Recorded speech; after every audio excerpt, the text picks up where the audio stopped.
वाहन चालविण्याचा परवाना नसतानाही सहाय्यक यांत्रिक कर्मचाऱ्याने बस चालवीत थेट कार्यशाळेच्या भिंतीला धडक दिली। यात 3 कर्मचारी गंभीर जखमी झाले। ही घटना 15 मार्चला दुपारी 3 वाजताच्या सुमारास दारव्हा आगारात घडली। हे प्रकरण दडपल्याची चर्चा असून यामुळे दारव्हा आगारातील गलथान कारभार पुन्हा एकदा चव्हाट्यावर आलाय। मारुती भरबडे, विष्णू हळदे असे जखमीची नावे आहे। या सर्व जखमींवर दारव्हा येथील शासकीय रुग्णालयात उपचार करण्यात आले।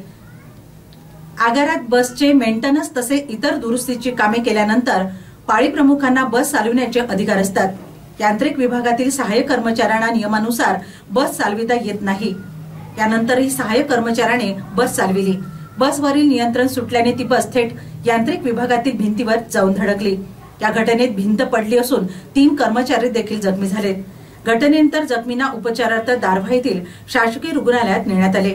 घटना मोठी असल्याने तात्काळ कारवाई होणे अपेक्षित होते, मात्र प्रमुखांच्या मर्जीतील कर्मचारी असल्याने या घटनेची कुठेही चर्चा न होता थातूर मातूर कारवाई करून प्रकरण दडपले जात असल्याची चर्चा आहे। कामचुकारपणा केल्याने एसटीचे मोठे नुकसान झाले आहे। चालकाकडून मार्गावर अपघात झाल्यास त्यांच्यावर तात्काळ कारवाई केली जाते, मग या प्रकरणात दुजाभाव का असा प्रश्न चालकांना पडला आहे। या संदर्भात प्रभारी वाहतूक नियंत्रक नरसिंग चौहान यांच्याशी संपर्क साधला असता त्यांनी या प्रकरणाची चौकशी करून कारवाई करण्याचे सांगितले।